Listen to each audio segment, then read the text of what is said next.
unas cosas que van a redondear el estudio de esta carta, esperando que sea de bendición para nuestras vidas.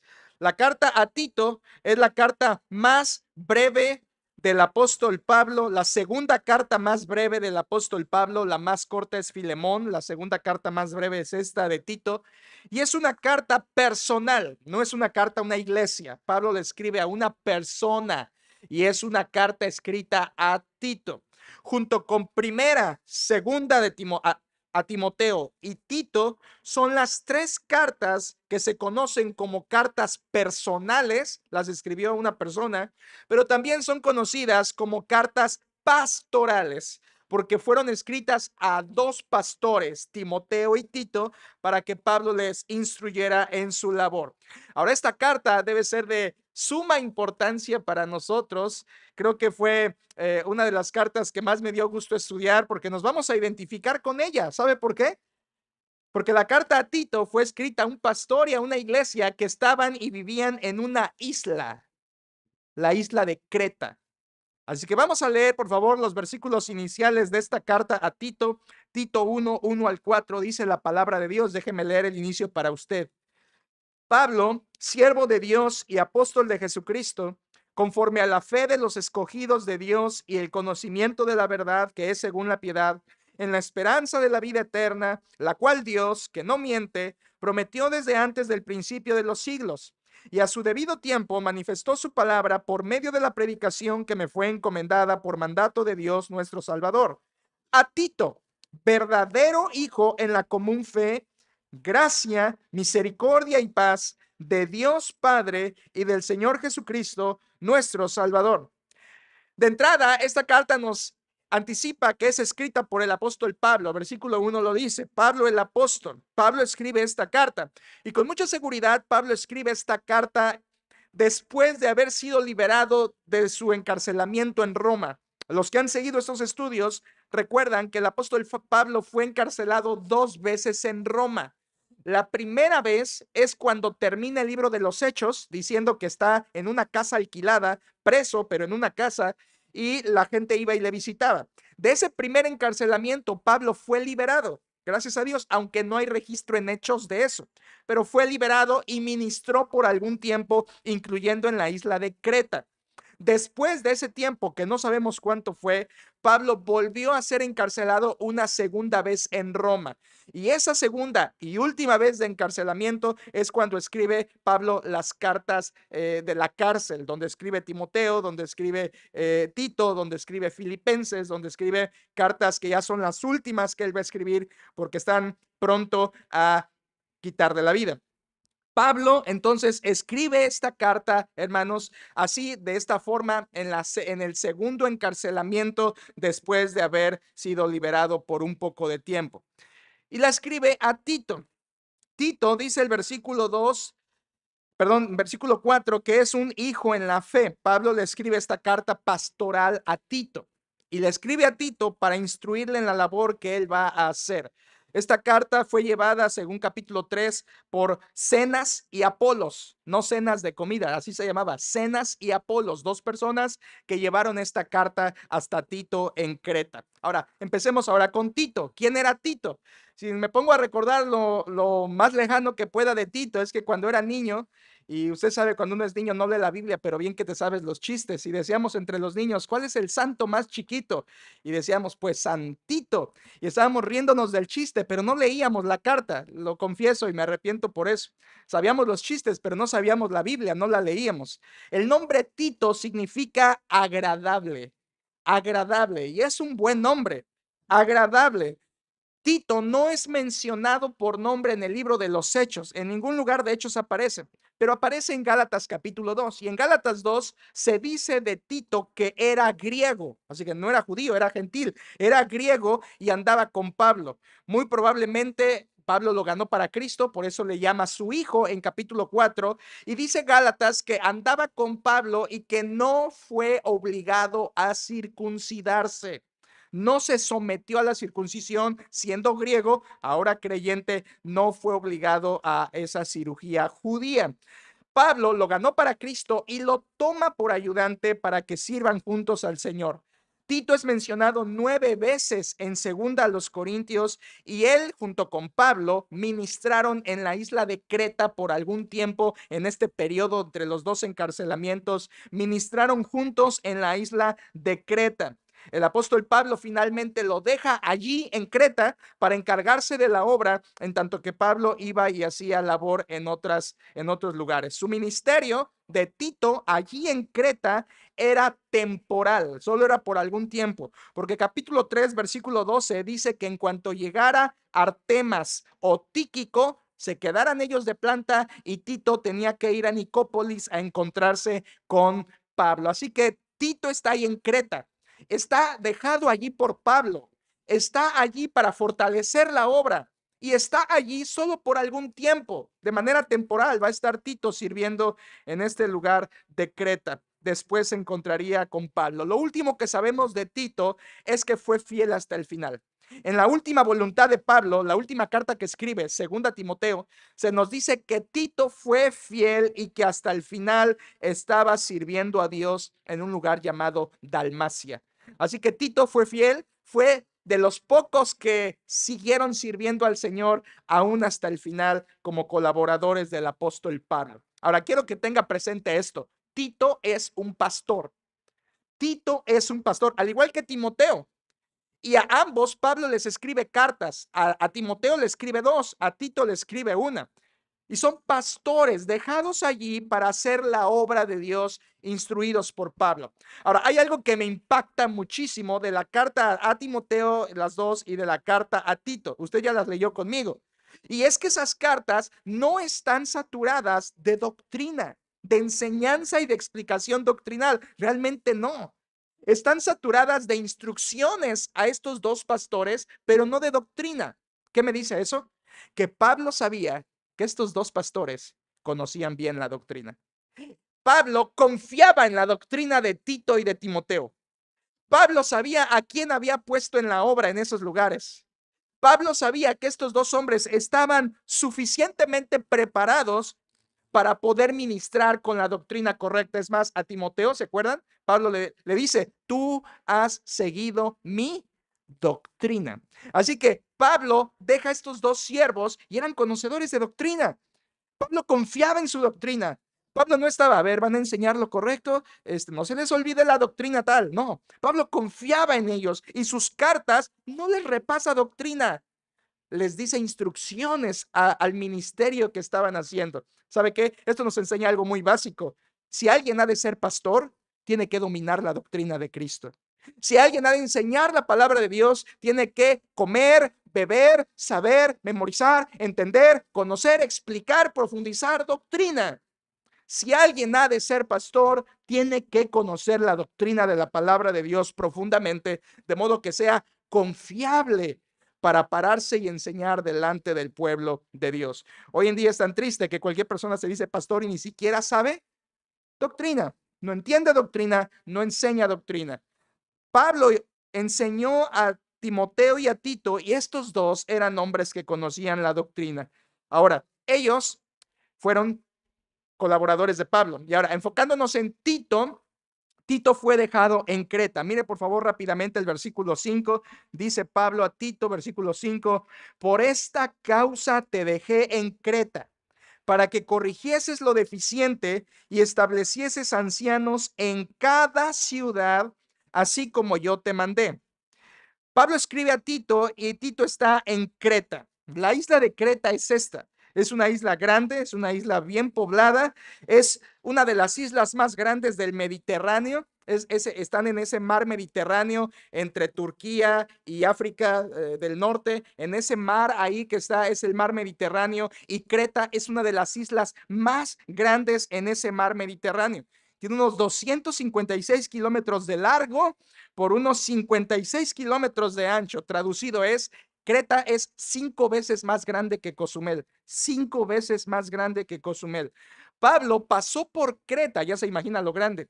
Pablo pasó por Creta en su viaje a Roma cuando sufrió el naufragio. ¿Se acuerdan? Cuando el barco se rompe y naufragan, Pablo pasó por Creta y cuando pasa por ahí no fue un buen momento porque estaban por perder la tripulación, estaban por naufragar, era mal tiempo, la nave se estaba rompiendo y no tuvo tiempo de ministrar, además iba como un preso, pero pasó por ahí.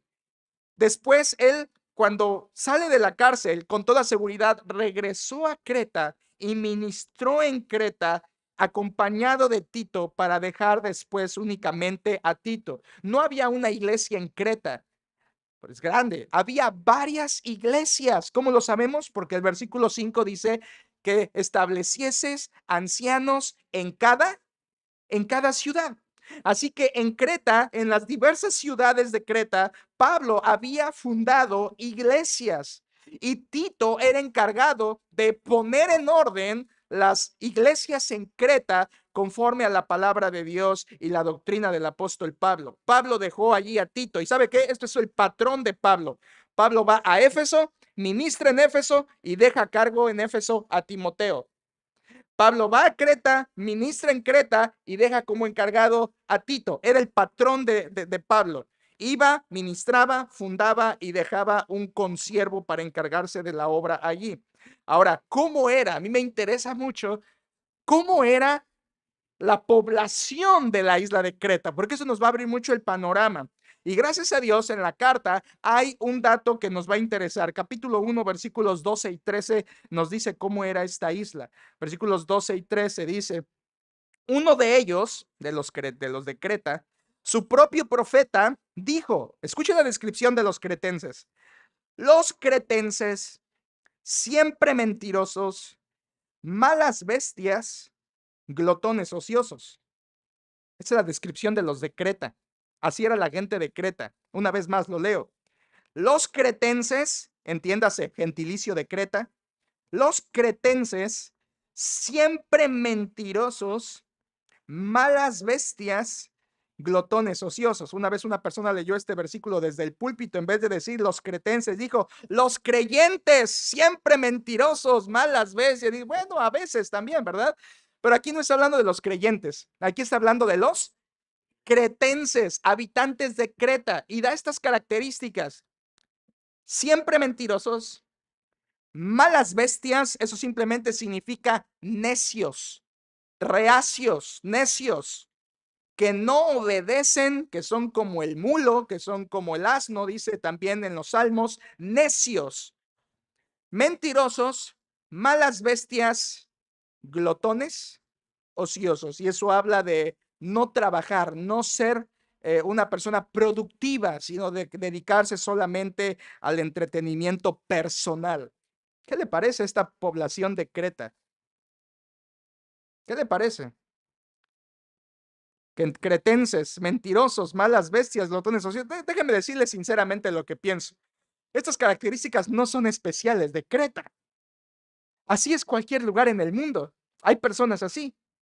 Y no podríamos decir, ay, qué cretenses tan malos, porque nuestro lugar también es así. Hay personas con esas características y todas ellas son características negativas. Pablo está escribiendo a un pastor, escuche, para que ponga en orden iglesias en Creta que está poblada de gente mentirosa, necia y ociosa. Qué difícil labor, ¿verdad? Qué difícil tarea para Tito. Como les dije, Creta es 5 veces más grande que Cozumel. Y en el tiempo de Pablo era 6 veces más poblada que nuestra isla hoy. Nuestra isla hay unos 100,000, en Creta había unos 600,000. Adivine cuál es el ingreso principal de Creta hoy. Adivine. El turismo. El turismo. En algo nos parecemos al menos, ¿verdad? Pero además de eso, ellos le echan un poquito más de ganas. También le han dedicado mucho a la industria agraria. También siembran, también cosechan. No solamente dependen del turismo, aunque lo hay. Así que es una isla. Nosotros entendemos la vida de la isla. Vivimos aquí, entendemos lo que es estar en una isla. Entendemos lo que es vivir y las características de ellos también pueden estar en las personas, en nosotros que vivimos aquí, porque las mismas necesidades están aquí y en China. La necesidad principal está en el corazón de las personas. Pablo le escribe a Tito para que ponga en orden la obra de Dios en Creta. Ahora quiero que me sigan lo siguiente porque usted va a entender a Tito en su contexto como debe entenderlo. En tiempos de Pablo había varias iglesias o fundó varias iglesias en Creta. Y eran obras nuevas, no eran obras de años, eran obras nuevas. Pablo había llegado, el evangelio había comenzado, la semilla del evangelio había prosperado y algunas iglesias habían surgido a raíz de la predicación del apóstol Pablo. Así que él tiene que salir de Creta. ¿Y qué se queda en Creta? Se quedan obras nuevas, iglesias con creyentes nuevos. Personas que necesitan ser discipuladas, personas que son nuevos creyentes, personas que apenas están dando los primeros pasos en la fe. Estas eran las iglesias en Creta. Ellos necesitaban ser afirmados. Ellos necesitaban comenzar a crecer. Por eso Pablo dice en el versículo 5, una vez más, por esta causa te dejé en Creta, para que corrigieses lo deficiente, lo que está mal, y establecieses ancianos en cada ciudad. Son nuevas iglesias, entienda eso. Son nuevos creyentes, están comenzando a crecer, les ha llegado el evangelio. Y usted sabe, cuando alguien ha creído el evangelio y ha entendido y ha confiado en Cristo como Salvador, ¿qué es lo que sigue? ¿Qué es lo que sigue a continuación de haber creído? ¿Cuál es el siguiente paso después de haber creído en Jesucristo? ¿Qué sigue después de haber sido convertido realmente por medio del evangelio? Pues Jesucristo lo dijo. En Mateo 28, él dijo a sus discípulos, id por todo el mundo, haced discípulos, bautizándolos y enseñándoles. ¿A qué? A que vivan conforme a las enseñanzas de Jesucristo. Después de haber creído, lo que los cretenses necesitaban era comenzar a vivir conforme a las enseñanzas de Jesucristo. Para eso estaba ahí Tito. Tito estaba allí para instruir a las iglesias nuevas de Creta a vivir como Cristo había mandado. ¿Por qué? Porque eran nuevas iglesias, eran nuevos creyentes, eran cretenses, siempre mentirosos, malas bestias, glotones ociosos, pero ahora eran convertidos a Cristo. Ahora eran nuevas criaturas, ahora necesitaban aprender a vivir el evangelio de Jesucristo. Ahora necesitaban aprender a vivir como Cristo les había mandado. Y para eso está allí Tito. Para eso está allí Tito. Escucha esto, hermano. No sé si usted lo ha alcanzado a comprender, pero después de la salvación viene la demostración de la conversión. Cuando alguien es salvo, lo que sigue es comenzar una transformación de su vida. Alguien salvo será transformado por Cristo. Y es lo que está hablando aquí Tito. ¿Ya fueron salvos? Ahora, Tito, enséñales a que vivan como han creído en Jesucristo. Para eso está esta carta allí. Ellos tenían que aprender a vivir conforme el evangelio. Y es que, hablando de esto, lo que los cretenses, y en este caso cualquier persona que cree en Cristo, tiene que empezar a cuidar es su estilo de vida. ¿Has creído en Cristo? Tu forma de vida tiene que cambiar. ¿Has creído en Cristo? Tu vida debe demostrar que has creído en Jesucristo. Viviendo lo que has creído. Escucha, este es el punto medular de toda la carta a Tito. Ellos eran nuevos creyentes, tenían que aprender a vivir conforme a lo que habían creído. Ya habían creído y ahora necesitaban vivir conforme a lo que habían creído. Necesitaban comenzar a vivir en los mandamientos de Cristo. Es por eso que 7 veces en la carta se menciona la frase buenas obras. Eso no es una equivocación. En Tito, 7 ocasiones se encuentra la frase buenas obras, capítulo 1, versículo 16, 2, 7, 14, 3, 1, 5, 8 y 14, y otras más, se encuentra la frase las buenas obras. ¿Por qué? Porque indica que un verdadero cristiano vivirá en buenas obras, obedeciendo a Cristo, viviendo el evangelio que ha creído. Hermano, escucha esto. El cristiano es una persona que ha creído y vive conforme a lo que cree. Alguien que ha creído siempre demostrará que ha creído por la forma en la que vive. Es por eso que Pablo instruye a Tito para que enseñe a la iglesia que ya había creído a vivir ahora en el evangelio. Vivir en buenas obras, vivir obedeciendo al Señor, vivir demostrando que eres creyente. Además, hermanos, por otro lado, nadie puede compartir el evangelio si esa persona no vive primero el evangelio. Así que si Creta tenía que saturarse del evangelio de Jesucristo más y más, tenía que ser por medio de creyentes que estuvieran viviendo el evangelio que predicaban. Nadie puede predicar el evangelio si no vive primero el evangelio. Es por eso que Pablo instruye a Tito: Tito, enséñale a las personas de Creta a que vivan como Cristo manda. Por eso, hermanos, podríamos titular a esta carta simplemente Viviendo el evangelio. Es lo que Pablo está queriendo instruir a Tito. Tito, enséñale a las iglesias a que vivan conforme han creído. Primero lo crees, luego lo vives. ¿Sabe qué, hermano? Esto es muy simple, pero de tan simple que a veces pasa por alto. ¿Has creído en Cristo? ¿Has creído en Cristo como Señor? ¿Has creído en que la salvación es por fe, por gracia de Cristo? ¿Has creído que Dios salva eternamente? ¿Has creído que Jesucristo es el Señor? ¿Has creído en Él? ¿Le has entregado tu corazón? Y todos podríamos decir, o la mayoría podríamos decir, sí, yo lo he hecho. Escucha esto. Debes vivir conforme a lo que has creído.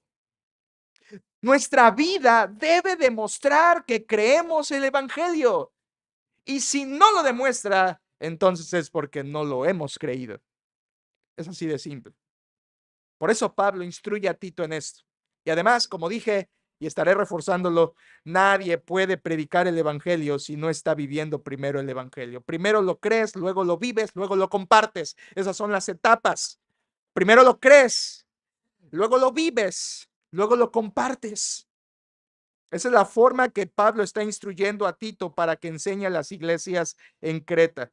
En el tiempo de Pablo, Creta también había falsos maestros, estaban predicando falsas cosas, viviendo vidas deshonestas. Y en capítulo 1, versículos 10 y 11, Pablo habla de estos falsos maestros. ¿Y sabe qué? Que algo muy claro para identificar a falsos maestros es cómo viven. Podrán hablar la doctrina correcta, pero si no viven conforme a lo que predican, la Biblia les llama falsos maestros. Por eso, bien podríamos llamar a esta carta Viviendo el Evangelio, porque lo que crees debe concordar con cómo vives. Por favor, lleves esto en su corazón. Esto es lo que enseña Tito. Debes vivir conforme a lo que has creído. ¿Has creído en Cristo? ¿Cristo es tu Salvador? Vive como tal. Vive como tal. Eso es lo que tienes que entender. Por eso, 7 veces en la carta se mencionan las buenas obras. Déjeme hablarle un momento acerca de las obras, porque es muy importante esto. Déjeme hablarle un poco acerca de esto. Todos aquí entendemos que nadie es salvo por obras. Amén. La Biblia enseña en Efesios 2, porque por gracia sois salvos por medio de la fe, y esto no de vosotros, pues es don de Dios, dice el versículo 9, no por obras para que nadie se gloríe. Y creo que como creyentes afirmamos, defendemos y hasta morimos por decir la salvación no es por obras. Y es cierto, no es por obras, pero algo que se nos ha olvidado es que después del versículo 9 de Efesios 2 sigue obviamente el versículo 10. Y el versículo 10 dice, porque somos hechura suya, creados en Cristo Jesús para buenas obras. Escucha, esto es básico de la vida cristiana. Nadie es salvo por obras, pero una vez que eres salvo, vas a demostrar obras que glorifiquen a Dios. Déjame lo explico mejor. Nadie se salva por obras, nadie se salva por venir a la iglesia, nadie salva su alma por bautizarse, nadie salva su alma por tomar una clase, nadie salva su alma por hacer una oración, nadie salva su alma por practicar una religión. Todas esas son obras, las obras no salvan, nadie será salvo por obras, nadie. Somos salvos por gracia. Pero cuando recibimos la gracia de Dios y somos salvos, versículo 10 de Efesios 2, haremos obras en demostración de que hemos creído. Un verdadero creyente hace obras. ¿Sabe que siempre estamos afirmando la primera parte? No es por obras, no es por obras, no es por obras. Pero se nos pasa afirmar también y enfatizar el versículo 10. Debemos hacer obras una vez que hemos creído en Cristo. ¿Sabe por qué habemos cristianos que podemos estar muy cristianos de hueso colorado y no estar viviendo con obras que glorifican a nuestro Dios? No estar viviendo con obras que agradan a Dios. y le habla, oye hermano, ¿qué pasa contigo, tu congregación? Ya no te congregas, ya no viene. Ey, ey, ey, no somos salvos por obras, no somos salvos por obras, no, no por obras. La Biblia dice no por obras. Sí, no por obras te salvas, pero siendo ya creyente harás obras. Déjeme hablarle algo más acerca de las obras. En Tito, ahí donde estamos, capítulo 3, versículo 5, mire por favor lo que dice. Tito 3, 5 dice, nos salvó, hablando de Cristo, no por obras. ¿Ya lo vio? Nos salvó. ¿Cómo nos salvó Cristo? No por obras de justicia que nosotros hubiéramos hecho, sino por su misericordia, por el lavamiento de la regeneración, por la renovación en el Espíritu Santo. A ver, aquí Pablo repite lo que dice en Efesios 2. No nos salvó por obras. ¿De acuerdo? ¿Está claro eso, hermanos? No somos salvos por obras. Nadie. Es por su misericordia, por su gracia. Pero mire el versículo 8, por favor. Dice, palabra fiel es esta, y en estas cosas quiero que insistas con firmeza, para que los que creen en Dios procuren ocuparse en qué? En buenas obras. ¿Se fija? No nos salvó por obras, pero si ya somos salvos, deberíamos ocuparnos en hacer buenas obras. Así que Pablo lo dice en Efesios 2, Tito lo repite, aquí a Tito se lo repite, y es una verdad fundamental del cristianismo, hermanos. Un cristiano vivirá el evangelio que ha creído, hará obras en respuesta a la salvación que ha recibido por gracia. Déjeme hablar algo más de las obras. La Biblia dice que las buenas obras son un fruto del verdadero cristiano.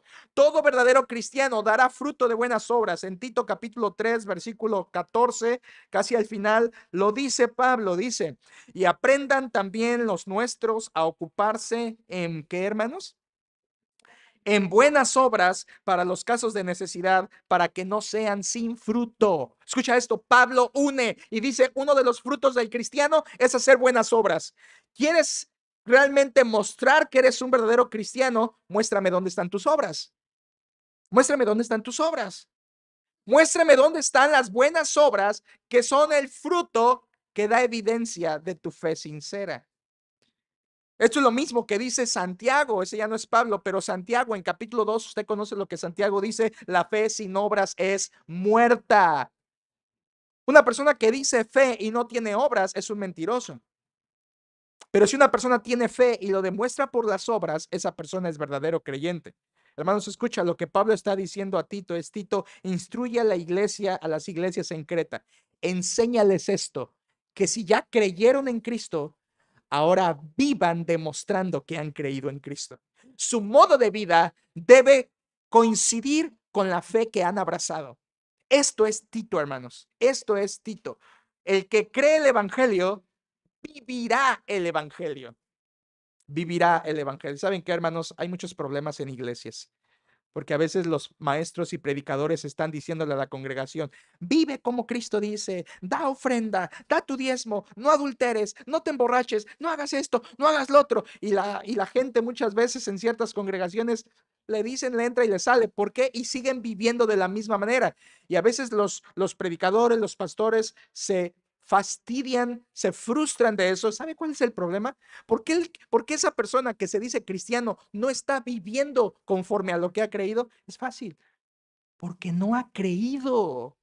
Es una persona religiosa que llega los domingos y que ha hecho bien religiositos a sus hijos y a su familia y todos en religión asisten el domingo, pero no hay salvación genuina en sus vidas porque no se han arrepentido con fe en Jesucristo. ¿Sabes cómo identificar a una persona creyente? Vivirá con buenas obras. ¿Sabes cómo identificar a un falso cristiano? Dirá que es cristiano, pero no tendrá obras que demuestran su fe. Santiago capítulo 2 dice, la fe sin obras es muerta. Escucha esto, hermano. La fe no se ve. Las obras sí se ven. ¿Cómo demuestras que tienes fe? Por tus obras. Por tus obras. Las obras demuestran tu fe. Algo más de las obras, hermanos. Es muy importante. Es el corazón de la carta a Tito. El Señor Jesucristo, el mismo Señor, habló de las obras. Y es increíble, jamás había distinguido esto. Pero en el Sermón del Monte, en Mateo capítulo 5, usted sabe, comienza el Sermón del Monte, las bienaventuranzas, ¿se acuerda? Bienaventurados los pobres en espíritu, bienaventurados los mansos, bienaventurados los misericordiosos. ¿Qué son las bienaventuranzas? Es una descripción de los que realmente creen en Cristo. Inmediatamente que Jesucristo abre la puerta de los cielos por medio de las bienaventuranzas, el primer tema que Jesucristo toca en el Sermón del Monte es: vosotros sois la luz del mundo. Lo primero que le dice a los creyentes en el Sermón del Monte Jesucristo es: tú eres la luz del mundo. Tú eres la luz del mundo. Por eso, al versículo final de este pasaje, en Mateo 5:16, Jesucristo dice, escucha, esto es fundamental. Jesús dice: así alumbre vuestra luz delante de los hombres y glorifiquen a vuestro Padre que está en los cielos. ¿De qué está hablando Jesús cuando dice: así alumbre vuestra luz delante de los hombres para que vean vuestras buenas obras? ¿Cuál es la luz que el mundo ve de nosotros? Nuestras buenas obras. Nuestras buenas obras. Escucha, hermano, la gente no ve tu corazón.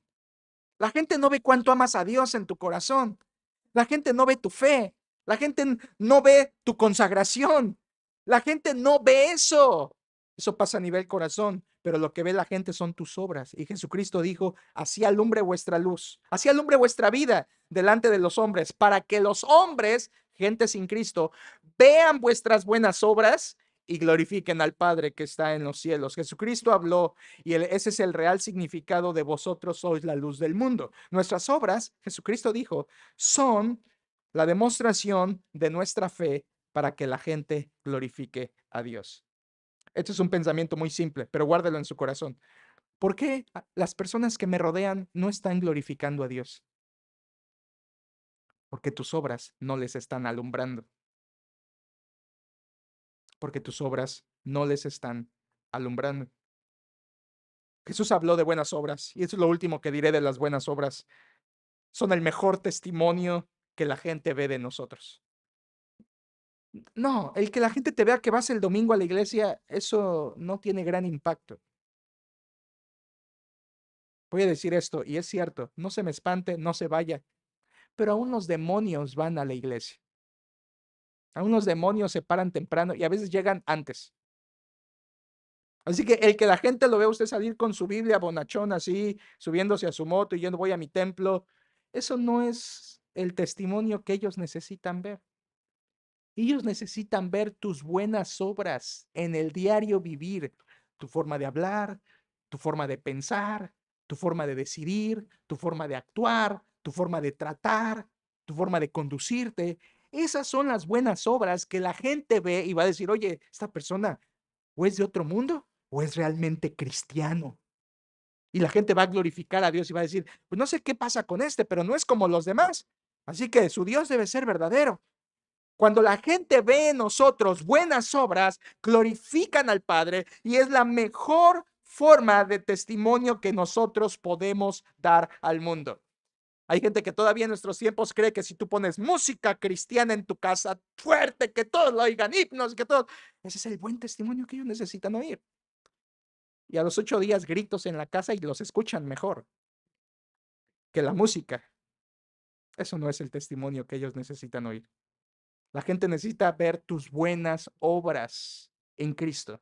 Por eso Tito está siendo instruido por Pablo para que le enseñe a las iglesias: ya creíste el evangelio, ahora vive el evangelio. Vive conforme a lo que has creído. Cuando lo haces, tus obras preparan el terreno para compartir el evangelio del Señor Jesucristo. Para esto escribió Pablo esta carta a Tito. Para esto escribió: nadie debe compartir el evangelio si no primero vive el evangelio. Ahora, quiero hacer una aclaración aquí, porque a veces hemos entendido mal un aspecto. Una cosa es preparar el evangelismo con un buen testimonio y otra cosa es proclamar el evangelio con mi boca. Escuche, escuche. Hay gente que dice, yo no hablo el evangelio, yo no comparto, solo que vean mi vida. A ver, momento. No, eso no está bien. El evangelio es un mensaje. O lo das o no lo das.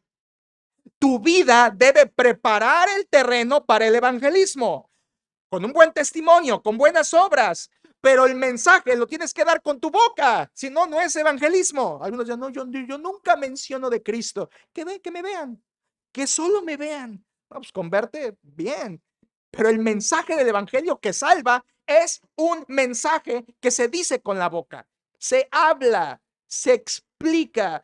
El apóstol Pablo dice en 2 Corintios, ay de mí si no anunciar el evangelio. Pablo vivía el evangelio, Pablo demostraba en buenas obras, pero él aún así dice, ay de mí si no lo anuncio.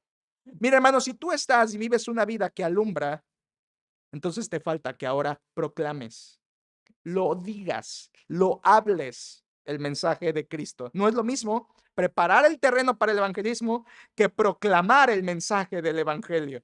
Ambas cosas son necesarias, ambas cosas las tenemos que hacer. ¿Dónde está el corazón de esta carta? Está en capítulo 2, versículos 11 y 3 al 13. Quisiera darle lectura un momento. Corazón de la carta, capítulo 2, versículo 11 al 13. Escúchele, este es el corazón palpitante de la carta a Tito. Dice, porque la gracia de Dios se ha manifestado para salvación a todos los hombres, enseñándoos que, renunciando a la impiedad y a los deseos mundanos, vivamos en este siglo sobria, justa y piadosamente, aguardando la esperanza bienaventurada y la manifestación gloriosa de nuestro gran Dios y Salvador Jesucristo. ¿Qué nos enseña la gracia de Dios? Mira una vez más, versículo 11, porque la gracia de Dios se ha manifestado. Versículo 12, ¿qué nos enseña esa gracia? Enseñándonos que, renunciando a la impiedad y a los deseos mundanos, vivamos en este siglo sobria, justa y piadosamente. Esto es muy sencillo de entender, hermanos. La gracia de Dios que ha sido derramada en mí me enseña a vivir de forma que agrada a Dios. La gracia de Dios se demuestra en una vida que le agrada. Esto es el corazón de la carta. Pablo está diciendo que la gracia en el corazón produce una forma de vida justa. ¿Has creído? ¿Dónde están tus obras? ¿Has creído en Cristo? ¿Dónde están tus buenas obras? ¿Tienes la gracia de Dios en tu corazón? ¿Dónde está tu vida justa? ¿Dónde está? Porque las buenas obras son el mejor fruto de tu fe. La doctrina no solo se cree. Algunos dirán, yo creo la doctrina. Escucha, la doctrina no se cree. La doctrina se vive. Se vive. Es más, una de las frases más hermosas, creo, del apóstol Pablo están ahí en Tito capítulo 2, donde dice que adornemos la doctrina de Cristo, versículo 10, por favor, léalo conmigo si es tan amable. 2:10 dice la escritura, no defraudando, sino mostrándose fieles en todo, para que en todo adornen la doctrina de Dios, nuestro Salvador. La idea de Pablo es que tu vida sea el adorno de la doctrina de Cristo. ¿Lo crees? Has creído la doctrina, pero tu forma de vivir adorna, embellece la doctrina que has creído. Hermanos, esto es muy, muy particular y muy, muy individual. ¿Tú has creído? ¿Tu forma de vida adorna la doctrina que has creído? Ahora, no es para decir, sí, lo hago y lo hago de forma perfecta. Nadie puede decir eso. Y no es lo que Dios quiere que digamos. Simplemente lo que hay que decir es, sí, lo hago y lo busco hacer cada vez más. No se trata de perfección, se trata de obediencia. Recuerde que la gracia de Dios no es una gracia legal, es una gracia de misericordia. Y Dios quiere que le obedezcamos de forma creciente. No significa que aquí todos obedecemos a Dios, somos perfectas luces en las tinieblas o no somos cristianos, no. Pero el verdadero cristiano tendrá un patrón de vida que alumbra, un patrón de vida que da buenas obras. A veces fallamos, a veces nos equivocamos, a veces pecamos, pero confesamos y somos un patrón de vida que alumbra. No somos un patrón de vida de tinieblas. En ese caso no somos cristianos. Pablo está diciendo, la gracia en el corazón produce una forma de vida. Adornas la doctrina con tu forma de vida. Hermanos, creo que hemos creído muchos de nosotros, pero no estamos adornando la doctrina que creemos. Nuestra vida no es un adorno para la doctrina que hemos creído. Nuestra vida no embellece la doctrina que hemos creído. Nadie va a creer el evangelio que les digamos si no ven en nosotros una vida que adorna el evangelio. ¿Sabe qué es lo único que va a pasar? El nombre de Cristo será blasfemado. Si tú eres una persona que no vive el evangelio y lo empiezas a proclamar y a compartir, lo único que harás es que el nombre de Dios sea vituperado. El nombre de Dios sea vituperado. Capítulo 2, versículo 5 lo dice, hablando de las mujeres. Capítulo 2, versículo 5 dice, a ser prudentes, castas, cuidadosas de su casa, buenas, sujetas a sus maridos, para que la palabra de Dios no sea blasfemada. Escucha, cuando tú y yo no vivimos el evangelio, hacemos que la palabra de Dios sea blasfemada. La gente no va a creer el evangelio. La gente no va a creer. Esto es algo obvio. La gente no es ciega. La gente ve nuestra vida. ¿Puede imaginar usted a una persona de mal testimonio tratando de hacer evangelio con sus conocidos? ¿Puede usted imaginar a una persona de mal testimonio, malas palabras, malas decisiones, prioridades de cabeza, y yendo un día con un folleto evangelístico a compartirle a alguien de Cristo? No estoy diciendo que el que comparte de Cristo debe ser perfecto. Una vez más, nadie lo es. Pero nuestra vida debe mostrar patrones de obediencia a Dios, no patrones de pecado. Cuando una persona con una vida de patrones de pecado, que quiere decir que practica el pecado, continuamente peca, la gente lo conoce. Vas con un folleto del evangelio, se van a burlar de ese folleto. Y luego cuando te vayas, se van a burlar de ti también. Porque el evangelio va preparado primero con una vida que lo está viviendo. Si la vida vive el evangelio, esa persona escuchará el evangelio. Porque tu vida está adornando ese mensaje. ¿Se puede imaginar? Una persona de mal testimonio, ¿cuánto daño le hacen a la obra de Dios?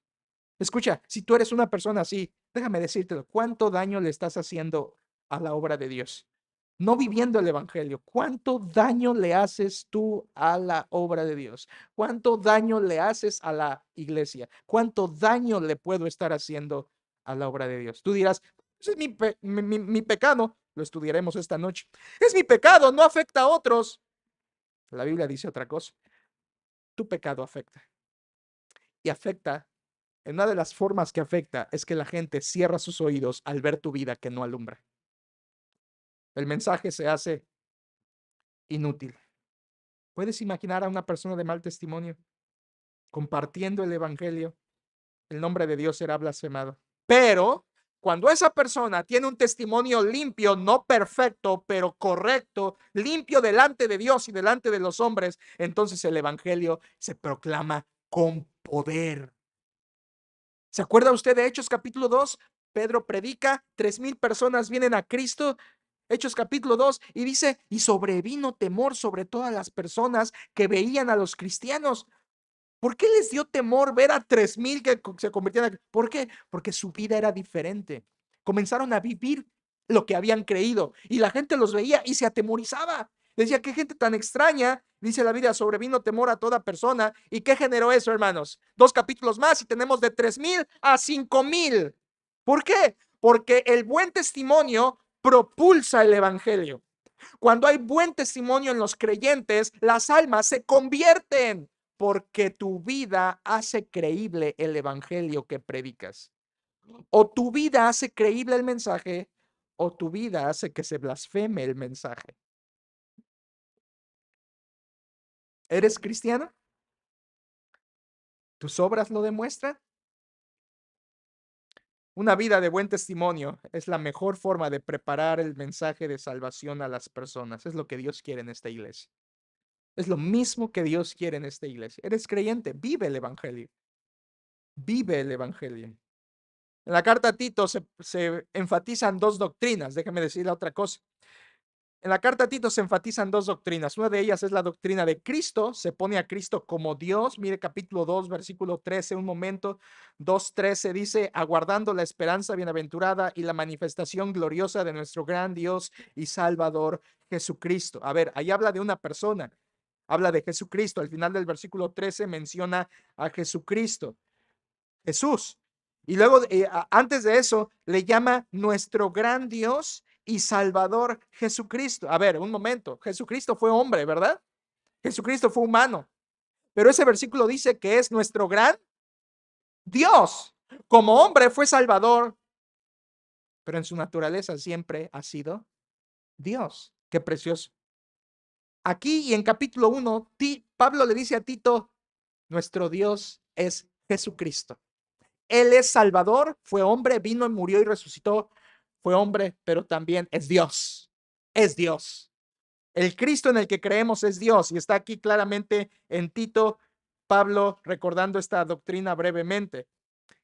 La palabra Salvador habla de su misión, su misión que cumplió. La palabra Dios habla de su naturaleza. Jesucristo es ambas cosas, Dios y Salvador. Y también, hermanos, otra doctrina en Tito es la doctrina del Evangelio. En 3 ocasiones en la carta se menciona el Evangelio, capítulo 1, 1 al 3, capítulo 2, 11 y capítulo 3, 4 al 7 se menciona el Evangelio, que es el mensaje que había creído los cretenses. Ahora, quiero hablarle finalmente del bosquejo de esta carta. ¿Cómo podemos dividir esta carta ya que hemos entendido el corazón de un cristiano que vive la fe, el evangelio que ha creído? ¿Cómo podemos dividir esta carta para entenderla mejor? Bueno, se lo simplifico. La carta y el bosquejo de la carta, el contenido de la carta gira en torno a la palabra irreprensible. ¿Puede recordar esa palabra? Irreprensible. ¿Qué significa irreprensible? Irreprensible significa alguien que no tiene de qué ser acusado, alguien inocente, que no puedes señalarle por nada, que no puedes acusarlo de nada. Irreprensible no es perfecto, no, porque nadie lo somos, pero irreprensible es alguien que no puede ser acusado por nada, que no puede decir le habla mal a su esposo, que no puede decir trata mal a sus hijos, que no puede decir no, vieras, es bien tranza. No. Una persona irreprensible es alguien que no puede ser acusada ni señalada por nada ni por nadie. ¿Se acuerda usted en el Antiguo Testamento a Daniel? Los sátrapas quisieron buscar algo de qué acusar a Daniel y lo espiaban y lo observaban y al final de cuentas concluyeron, no hay nada que podamos decir contra Daniel. Así que como no hay nada malo, acusémoslo de algo bueno. Y fue lo que hicieron los sátrapas en Daniel, ¿se acuerda? El Señor Jesucristo fue otra persona irreprensible. En un momento él, cuando la gente lo quería apedrear, él dijo, ¿quién de vosotros me redarguye de pecado? ¿Quién me puede acusar de algo? La gente se fue porque no había de qué acusar a Jesucristo. Además de que él sí era perfecto. Pero a nosotros la Biblia nos manda a ser irreprensibles. Y la palabra viene solamente de sin reprensión, irreprensible, que no hay nada que se te pueda acusar y señalar con fundamento. Aclaro, con fundamento. Porque de mí se podrá venir a decir, el pastor Arturo engaña a su esposa, tiene otra mujer acá, ella. Lo pueden decir, pero otra cosa es que tenga sustento, que sea real. La persona irreprensible es aquella que no tiene nada de que se le señale o acuse con fundamento. Ahora escuche esto. En la Biblia, Dios manda ser irreprensible a 3 personas. Escúchelo, a ver si usted entra en alguna de estas 3. Dios manda ser irreprensible a 3 personas. Número 1, a los pastores. En capítulo 1 de Tito, versículo 6, dice que los pastores deben ser irreprensibles. Y no puedes pastorear si no eres irreprensible. Alguien dirá, me libré. Bueno, segunda persona que debe ser irreprensible en la Biblia, según la Biblia, son los diáconos. En 1 Timoteo capítulo 3:10 dice que los diáconos deben ser irreprensibles y si no, no pueden ser diáconos. Y alguien dirá, me libré. La tercera persona que la Biblia manda a ser irreprensible es la iglesia en general. Todos los cristianos. En 1 Tesalonicenses 5:23, el apóstol Pablo dice que guardemos todo nuestro ser, espíritu, alma y cuerpo irreprensible hasta la venida del Señor Jesucristo. Ahí está. Los pastores, los diáconos y la iglesia en general, ahí entra usted también.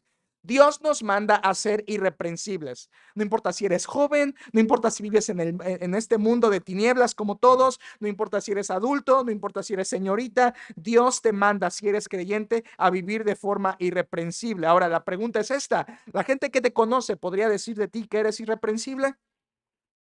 La gente que te conoce podría decir de ti, sí, la señora fulana tal, el señor fulano tal, nada que decir de él. Nada malo que decir de él. Al contrario. ¿Podría decir eso de ti la gente? Irreprensible. Podrían decir, no, hasta tal persona, con cuidado. ¿Qué dirán de ti en cuanto a tu testimonio? Miren, ser irreprensible es igual a vivir en buenas obras. Es igual a vivir el evangelio. Es igual a vivir como a Dios le agrada, en buenas obras. Por eso el bosquejo de Tito gira en torno a ser irreprensible. Y se lo quiero compartir, son simplemente 3 puntos que se divide la carta. No son los puntos del tema, son como se divide la carta. Primera sección de la carta es el testimonio irreprensible en los pastores. Todo el capítulo 1 es una sección que Pablo le escribe a Tito para recordarle, instruirle, que coloque pastores en las iglesias, pero que esos pastores deben ser irreprensibles. Capítulo 1, versículo 6, el que fuere irreprensible. Ahora escuche esto, hermano, algo bien interesante que a mí me llamó mucho la atención. Versículo 5, Pablo le dice, por esta causa te dejé en Creta, a Tito, para que corrigieses lo deficiente y establecieses, ¿qué? ¿Qué es ancianos? Pastores, es otra forma en la Biblia que se le llama a los pastores, ancianos. La Biblia nos llama ancianos, no lo decimos coloquialmente ancianos porque a nosotros nos emite otra cosa, pero la palabra griega es presbúteros y no significa anciano de edad, significa anciano de madurez. Por eso en la Biblia a los pastores se les da estos nombres, pastor, anciano y obispo. Pablo le dice a Tito, y corrige lo deficiente en las iglesias de las ciudades. ¿Qué era lo deficiente? No tenían pastores. Hermanos, una iglesia es deficiente hasta que tiene correctos pastores. Una iglesia es deficiente hasta que tiene correctos pastores. Por eso Pablo le dice a Tito, ve a las ciudades, establece pastores, pero que esos pastores sean así, así, así, así. Capítulo 1, versículo 6, 7, 8, 9, son todos los requisitos para ser pastor. Y ahí Tito tenía que establecer ancianos con esas características. Así que después, en este capítulo 1, Pablo viene hablando del testimonio irreprensible en los pastores y lo compara con los falsos pastores, versículos 9 en adelante, y versículos 13 y 14 los reprende, y versículos 15 y 16 los reprueba a esos falsos pastores. Así que capítulo 1 es requisitos de pastores, y la otra mitad, Pablo reprende a los falsos pastores. Ahí tiene esa división del capítulo 1. El capítulo 2 habla acerca del testimonio irreprensible en la iglesia, y creo que esta va a ser su parte favorita si usted no es pastor, porque en el capítulo 2 ya Pablo habla a Tito que instruya a los hermanos de la iglesia. ¿A qué? ¿A qué dijimos? A vivir el evangelio, a vivir como le agrada a Dios. Ahora, quiero que note el capítulo 2 porque hay algo precioso que a usted le va a interesar. En capítulo 2, versículo 1 dice, pero tú habla lo que está de acuerdo con la sana doctrina, que los ancianos sean sobrios. Versículo 3, que las ancianas asimismo sean reverentes. Versículo 6, exhorta asimismo a los jóvenes. Y versículo 9, exhorta a los siervos. ¿Qué es esto? Es una lista de instrucciones. Ancianos, ancianas, a jóvenes y a siervos. ¿Lo notó? ¿Quiénes son estas personas? La iglesia. Ahora, atención. Versículo 2, ancianos. No es la palabra presbúteros que se refiere a pastores. Ahí está hablando ancianos literales, hombres mayores, hombres adultos de la iglesia, varones de la iglesia. Y la instrucción a los varones está en el versículo 2, que los ancianos sean sobrios, serios, prudentes, sanos en la fe, en el amor, en la paciencia. Es la instrucción para los varones de la iglesia. Versículo 3 y 5 es la instrucción para las ancianas. ¿Quiénes eran las ancianas? Mujeres de edad mayores que estaban en la iglesia. Y mire, por favor, estas instrucciones a las damas de la iglesia. Versículos 3 al 5.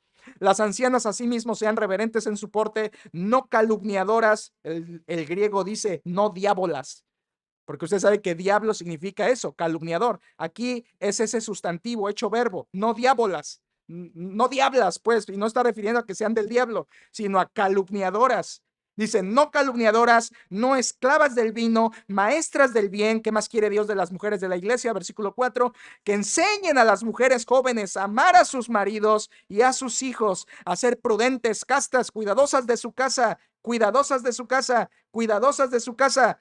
No se puede borrar esa frase de la Biblia, ¿eh? Cuidadosas de su casa. ¿Qué quiere decir? ¿Que tengan en orden su casa siempre? No, quiere decir que su prioridad después de Dios es su familia, incluyendo su casa. Una mujer de Dios que teme a Dios tendrá a Dios en su prioridad y después a su familia, no al trabajo, no al mundo, no a las cosas materiales, sino cuidadosa de su casa, de su familia.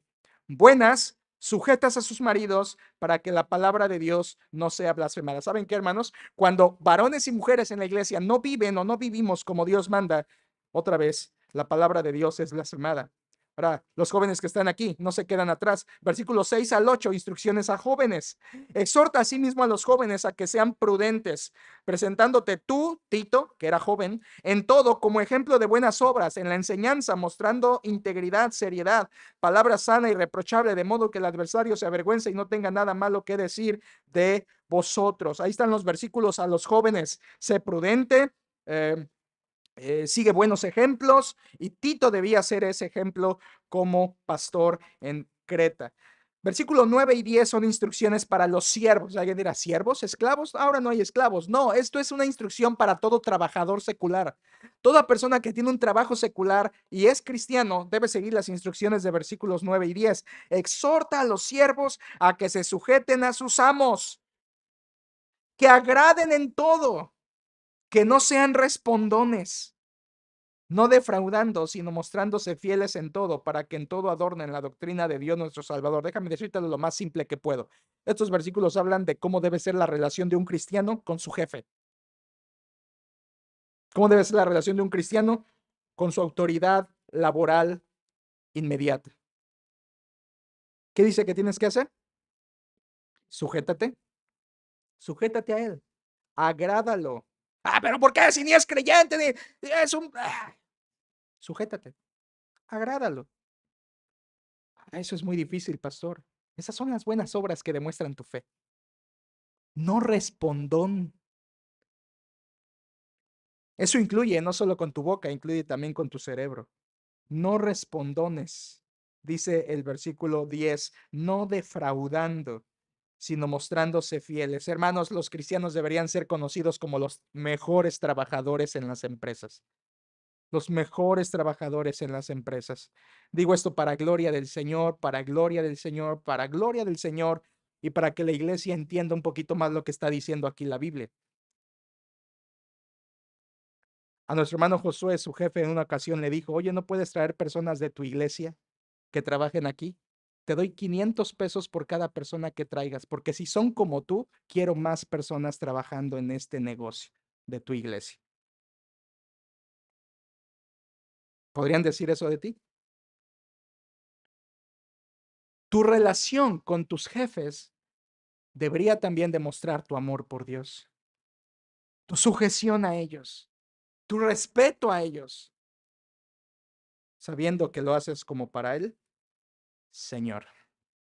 Instrucciones para la iglesia, ancianos, ancianas, jóvenes, siervos, y termina con una repetición de la doctrina a la iglesia, versículos 11 al 15. Último tramo de la carta, capítulo 3, habla del testimonio irreprensible ante el mundo.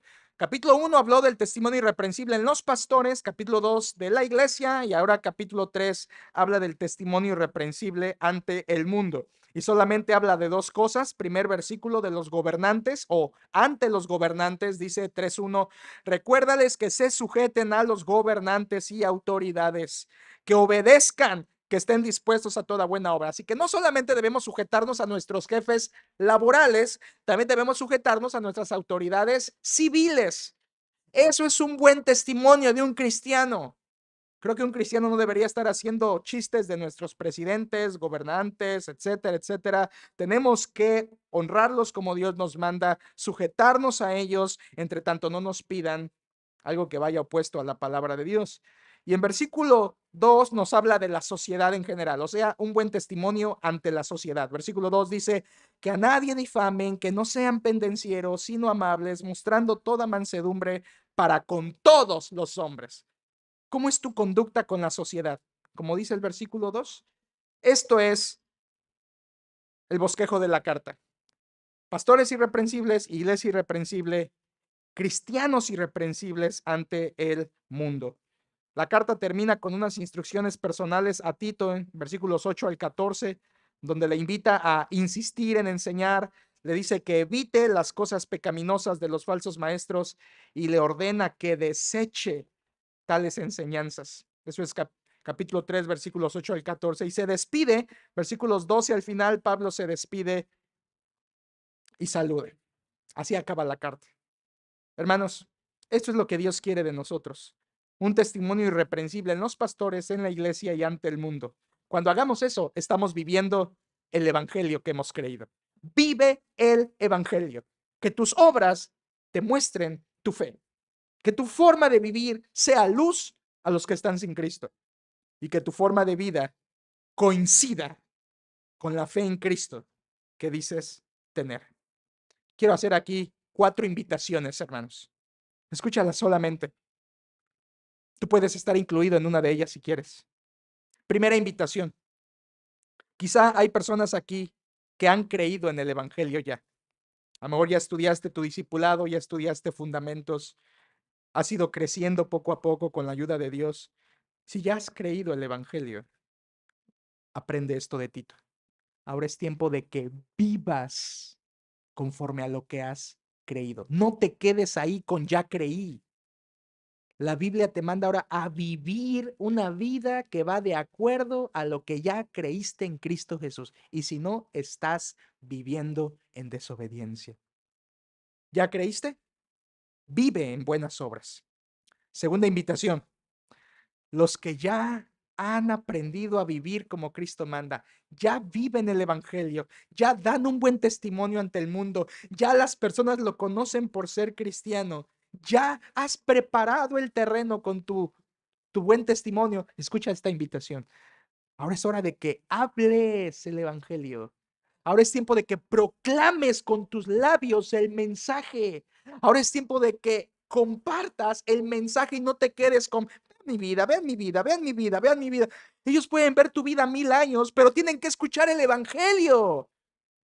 Si tú ya vives en obediencia a Cristo, ahora por favor, habla el Evangelio intencionalmente. Háblalo. Tercera invitación. Quizá hay aquí creyentes que no están viviendo el Evangelio. Su vida no coincide con su fe. De hecho, están causando que el nombre y la palabra de Dios sea blasfemada. Tu vida no demuestra tu fe, la gente te conoce y hasta te avergüenza que sepan que vas a la iglesia porque te conocen que tu vida no está viviéndose como a Dios le agrada. Si este es tu caso y dices ser creyente y no estás viviendo como tal, arrepiéntete en el nombre de Jesucristo. Ven a Él, pídele perdón, ordena lo que hay que ordenar y decide vivir para Jesucristo y no para ti mismo. Ya basta del pecar, ya basta. Estás haciéndole daño a la obra de Dios. Estás haciéndole daño a tu iglesia. Estás haciéndole daño a lo que Dios quiere hacer. Personas hubieran venido a sus pies si tú tuvieras otra forma de vida.